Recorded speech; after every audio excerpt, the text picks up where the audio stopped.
నమస్తే.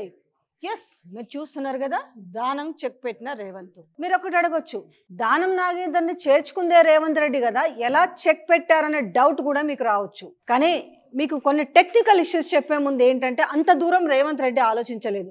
ఇన్ని technical issues ఉంటాయా, ఒక్కొక్కరుగా వస్తే, ఎందుకంటే ఆల్రెడీ నా సీటు చిరుగుద్దేమో, మరి పార్టీని కూలుస్తామంటున్నారు. ఒకవైపు వీళ్ళకి 39 సీట్లు ఉండే, మరొక వైపు వాళ్ళకు ఒక 8 ఉండే, ఎంఐఎంకి ఒక 7 ఉండే, ఇవన్నీ కలుపుకొని ఏమన్నా చేస్తారా అనే ఒక డౌట్ మొదలైంది రేవంత్ రెడ్డికి.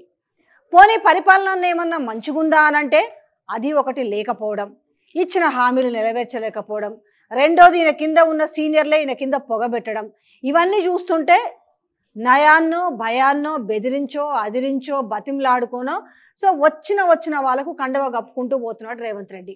కానీ దాని తర్వాత వచ్చే పరిణామాల గురించి అటు జాయిన్ అవుతున్న వాళ్ళు ఆలోచించలేదు. పోనీ ఇలా కండవ కప్పుతున్న ఆయన కూడా రేపు టెక్నికల్ ఇష్యూ వస్తుంది, రేపు మరి డిస్క్వాలిఫై అయితే కష్టం కదా అనేది కూడా, ఒకటి యాంటీ డిఫెక్షన్ లా అనేది ఉంది కదా అనేది మరి జాసం మరిచిండి అనుకోవచ్చా? లేదులే అప్పటివరకు చూద్దాము, ఎట్లాగూ మన స్పీకరే ఉన్నాడు కాబట్టి దీన్ని నానుస్తూ పోతారు, అవసరమైతే వీళ్ళు సుప్రీంకోర్టుకు పోతారు, దాని తర్వాత హైకోర్టుకు పోతారు, హైకోర్టు నుంచి సుప్రీంకోర్టుకు పోతారు, పెద్ద కాలయాపన జరుగుతుంది. ఇదంతా అయ్యేసరికి యాంటీ డిఫెక్షన్లా ఇంప్లిమెంట్ అయ్యి వీళ్ళు డిస్క్వాలిఫై అయ్యేసరికి చూద్దాంలే 5 ఏళ్ళు కూడా గడవచ్చు అని అనుకున్నాడు. ఇదే ఖచ్చితంగా ఈ ఇద్దరు కూడా అదే అనుకొని ఉంటారు. కాకపోతే మీకు ఒక లాజిక్ చెప్తాను, ఎందుకు ఇరికిచ్చాడంటే, నాటివంది ఒక ఎక్కువగా ఇరుక్కుంది దానం నాగేందర్. ఎట్లా అనంటే, ఇప్పుడు ఈ ఆమ్ ఆద్మీకి పార్టీకి చెందిన ఢిల్లీలో రాజ్ కుమార్ అనే ఆనంద్ అనే వ్యక్తి కూడా సేమ్ ఏం చేశాడు, ఆయన కూడా ఎమ్మెల్యే, అంతేకాకుండా ఆయన మంత్రి కూడా. వీటన్నిటికీ రాజీనామా చేసేసి ఆయన బీఎస్పీ పార్టీలో చేరి ఆయన లోక్సభకి పోటీ చేసిండు. ఆయన లోక్సభకి. సో ఇక్కడ దానం కూడా ఏం చేశాడు, సరే ఇద్దరికి సిమిలారిటీస్ అంటే ఎంత దగ్గరగా ఉన్నాయనేది చూస్తే, దానం కూడా సో బీఆర్ఎస్ ఎమ్మెల్యేగా గెలిచిండు,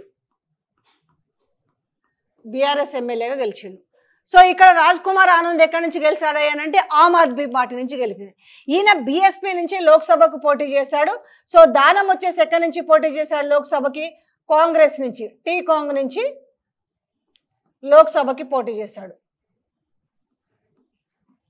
సో సేమ్ ఉంది కదా, సేమ్. రెండోది ఏంటి అంటే, ప్రూవ్డ్ వీళ్ళు పార్టీలో చేరిండ్రా లేదని ప్రూవ్ చేయడానికి ఈయనదైతే దానందైతే మరీ బట్టబయలు కదా. సో కాంగ్రెస్ పార్టీ నుంచి బీఫామ్ కదా తీసుకుంది ఆయన, ఈ బీఫామే కదా ఎలక్షన్ కమిషన్కి ఇచ్చింది.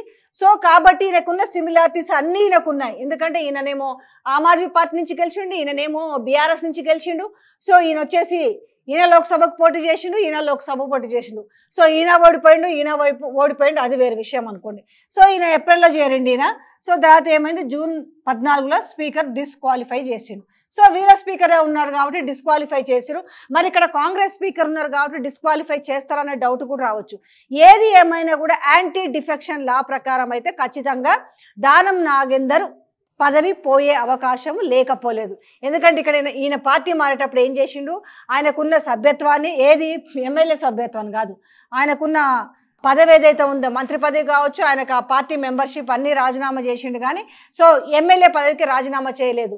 సో ఇక్కడ కూడా ఈయన ఎమ్మెల్యే పదవికి రాజీనామా చేయలేదు కాబట్టి రెండోది ఈయన బాటలో చేరిన పోచారం కావచ్చు, కడియం, కాలయాదయ్య,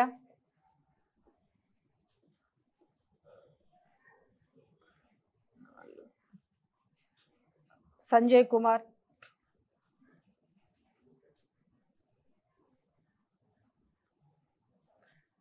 తెల్లం వెంకట్రావు,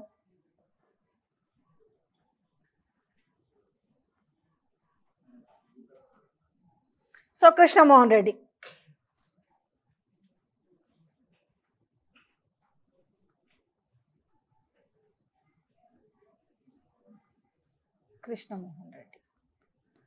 సో ఇందులో పోచారంకి సంబంధించి ఈయన రాజీనామా చేయలేదు. కాకపోతే ఆయన కూడా బీఆర్ఎస్ గురించి యాంటీగా మాట్లాడుతున్నాడు, బీఆర్ఎస్ గుర్తుపైన గెలిచిండు. కడియం శ్రీహరి కూడా ఆయన బిడ్డ గురించి పార్లమెంట్లో ఆమె పోటీ చేసినప్పుడు పార్లమెంట్ సీటుకు ఆయన కూడా ఏమేమి మాట్లాడో తెలుసు. సో కాళయాదే కండువ కప్పుకుంది కాబట్టి సంజయ్ కుమార్ కండువ కప్పుకుంది, తెల్ల వెంకట్రావు కండువ కప్పుకుంది, కృష్ణమోహన్ రెడ్డి. ఇవన్నీ కూడా చాలు ప్రూఫ్స్ అనడానికి, ఏంటి అని చూపించడానికి. సో ఇవన్నీ టెక్నికల్ ఇష్యూస్ ఉన్నాయి. ఇంకొక విషయానికి వస్తే కేకే అనే వ్యక్తి మాత్రం ఇంతమందిని ఇరికించినని చెప్పాలి, ఒకవైపు రేవంత్ రెడ్డిని కూడా ఇరికించండి చెప్పాలి. ఎట్లా అనంటే ఆయన రాజ్యసభ సభ్యత్వానికి ఆయన రాజీనామా చేసిండు. సో ఏంటి ఆయన చెప్తున్నది ఏంది, మరి మీరు కూడా రాజీనామా చేయండి, రాజీనామా చేసిన తర్వాతనే తీసుకోండి అని ఒక ఇండికేషన్ ఇస్తుండా. సో మిగతా వాళ్ళందరూ కూడా ఒక భయం పట్టుకుంది. అంటే సొంత పార్టీలో చేరిన కేకే కూడా రాజీనామా చేయడం అనేది వీళ్ళకు కలవరం.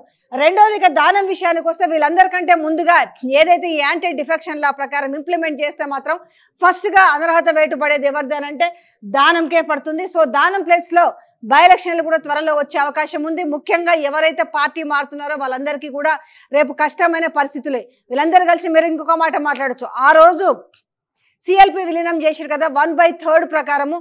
సో వీళ్ళది కూడా రాదా ఆ కోవలోకి అని మీరు మాట్లాడచ్చు. ఆ కోవలోకి ఎందుకు రాదు అని అంటే ఒక్కొక్కరిగా ఆ రోజు ఏం చేశారంటే పార్టీలకు వచ్చినా కూడా ఎవరు కండవాలు కప్పుకోలేదు. ఒకసారిగా 12 మందికి ఒకసారి కండవాలు కప్పి సిఎల్పిని మర్జీ చేశారు. పోనీ అది మంచిదా అంటే అది ఇక్కడ మంచిది అని చెప్పట్లేదు. ఏది ఏమైనా కూడా ఒక పార్టీ గుర్తు మీద గెలిచిన తర్వాత పార్టీ మారడం అనేది ఎమ్మెల్యేలకు ఉండాలి, తీసుకున్న వాళ్ళకు ఉండాలి. ఇద్దరికి కూడా ఏమంటారు అది ఏ రకంగానే ఊహించుకోవచ్చు మీరు. ఇంట్లో ఎవరు ఇది ఎవరు అది కాదని మనం చెప్పలేము.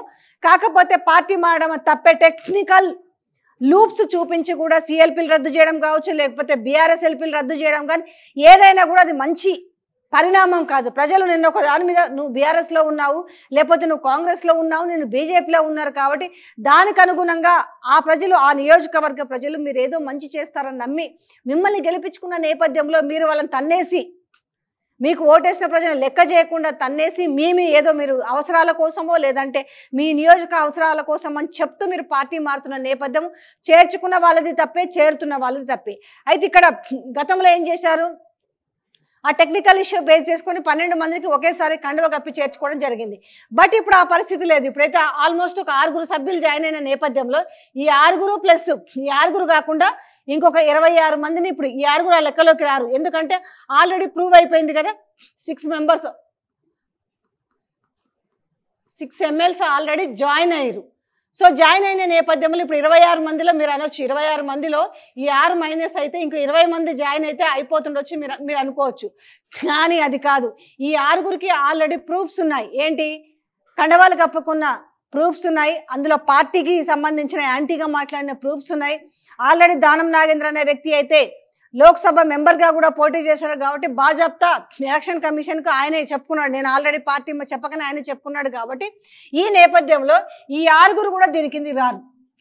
సో మళ్ళీ కూడా బీఆర్ఎస్ ఎల్పీ వీళ్ళు విలీనం చేసుకోవాలి, 26 మందిని ఒకేసారి తీసుకోవాలంటే ఈ 6 కాకుండా ఇంకొక 26 మందిని తీసుకోవాలి. 26 ప్లస్ ఒక 6 కలిపితే మొత్తం 32 మంది అవుతారు.